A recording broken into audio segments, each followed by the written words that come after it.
In 2022, we celebrate 130 years of HBCU football. On December 27th, 1892, Livingstone and Biddle College, now known as Johnson C. Smith University, played in Salisbury, North Carolina, with Biddle winning 5-0.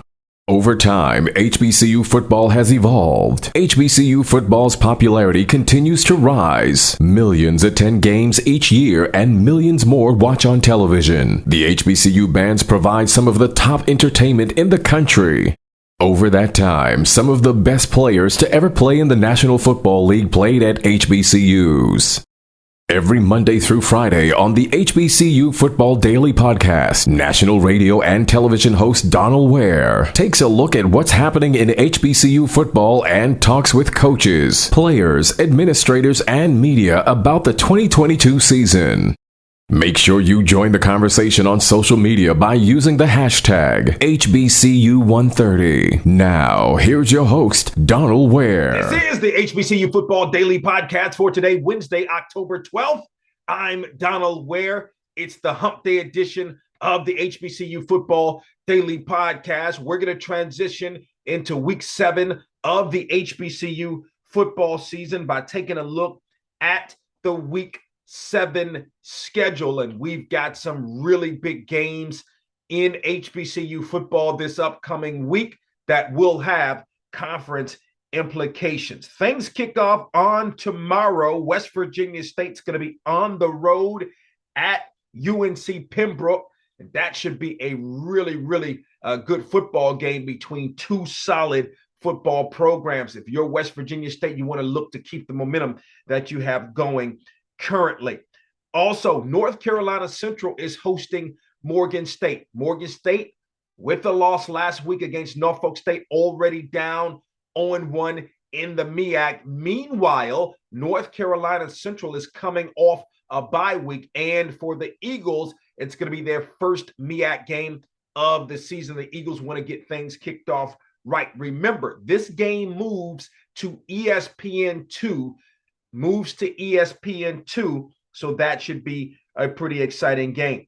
In another big-time football game, which very well could be the HBCU National Game of the Week. We'll see how things ultimately play, and you can tune in right here on the HBCU Football Daily Podcast to see if that is, in fact, the game on this upcoming Friday.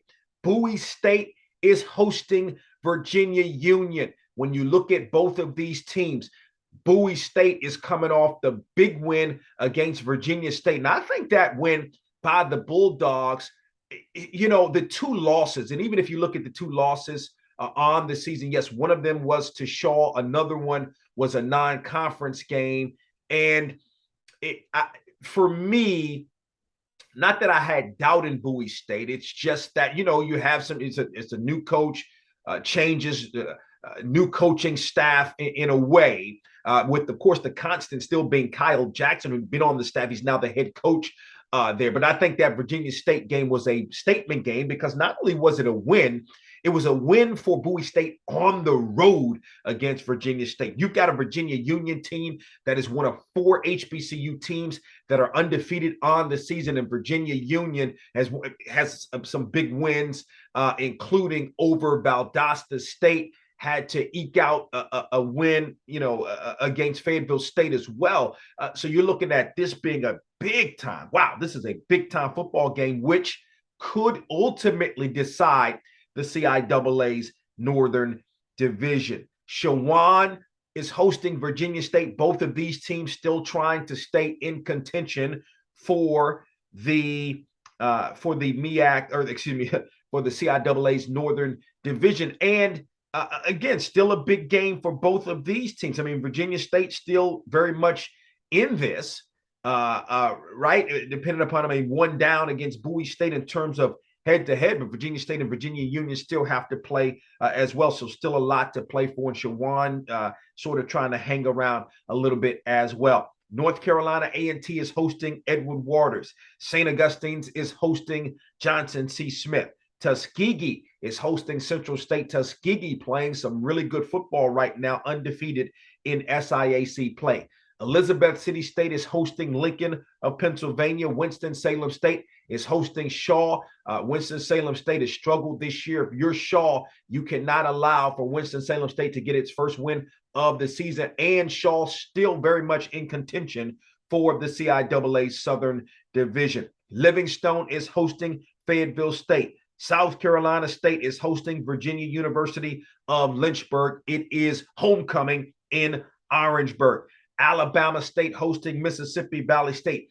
Grambling hosting Florida A&M. If your, Grambling has struggled, no doubt. If you're Florida A&M, I mean, still maybe an outside shot. I mean, the way Jackson State is playing right now doesn't, Jackson State is playing very, very well.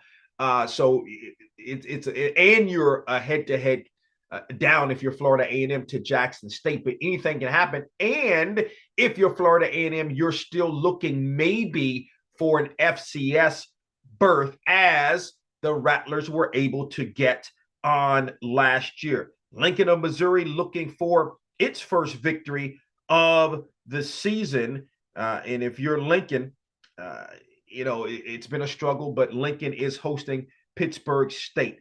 Texas College is on the road at Lyon. Langston coming off an off week, again, one of 4 undefeated HBCU teams, is on the road at Texas Wesleyan. Albany State and Benedict. You talk about HBCU national games of the week. Wow, what a football game this promises to be. Albany State hosting this game. Benedict, one of 4 teams undefeated in HBCU football. Meanwhile, Albany State's only loss on the season played up and fell to Florida A&M. Man, this is going to be a big-time football game in Albany, Georgia. And guess what? It's also homecoming in Albany.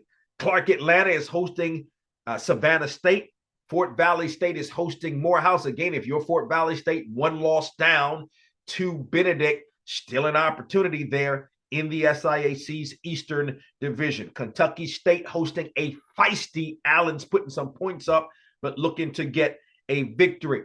MEAC play. Norfolk State coming off the big win over Morgan State last week. Host Delaware State, who's coming off a bye. The Hornets 3-2 on the season. And for DSU, it's going to be its first MEAC game of the season. Jackson State, the other of 4 undefeated teams in HBCU football, is hosting Bethune-Cookman. Hampton is on the road hosting, or at Albany, I should say. Miles is hosting Lane.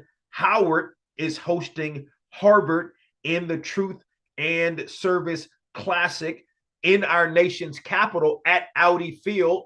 That is, of course, the home of the Major League Soccer team there in Washington. Tennessee State on the road, looking to make it 2 straight wins, coming off its first victory of the season, going to be on the road at Texas Tech. Florida Memorial is hosting St. Thomas. Southern is hosting Alcorn State. You talk about HBCU national games of the week. This game could decide the SWAC's Western Division. Still plenty of football remaining to play, but this is a pivotal and a big-time football game for both teams. You look at Southern coming off the huge win. Southern had a huge win last week and over Prairie View A&M. And as a matter of fact, we're scheduled this week on the weekend edition of Box to Row. Can be heard on a radio station near you. Also can be heard on ESPNU radio on Sirius XM, as well as on Sirius XM channel 142 HBCU. Eric Dooley, the head football coach at Southern, scheduled to join us this weekend on the program. Finally, a Sunday game. Alabama A&M is hosting Arkansas Pine Bluff. Again, for Alabama A&M, still an opportunity at that Eastern Division crown. Okay, still an opportunity if you're Alabama A&M. And the Bulldogs have won their last 2 ball games. So that's a look in week 7 in HBCU football. For more information on the HBCU Football Daily Podcast, you can log on to our website at box2row.com. We want you to tell a couple of friends about the HBCU Football Daily Podcast. You can find us at box2row.com. Also on our YouTube page, the Box to Row YouTube page, or wherever you get your podcasts. And you can also, as I mentioned, find us on the YouTube page where you can watch this HBCU Football Daily Podcast if you're not already doing that as well. On tomorrow's edition of the podcast, again, as I've been talking to you about, I want to give my top 5 players so far midway through the season, as well as my top 5 teams. Talk with you tomorrow. We hope you enjoyed this episode of the HBCU Football Daily Podcast. You can also listen to the podcast at box2row.com, iHeartMedia, or wherever you get your podcasts. Don't forget to get your HBCU football fix on Box to Row with Donal Ware each weekend on the radio station near you, and on SiriusXM on HBCU, Channel 142, and on ESPNU Radio on SiriusXM, Channel 84. Follow us on Twitter and Instagram at Box to Row for the latest in HBCU football, and don't forget to tell a friend.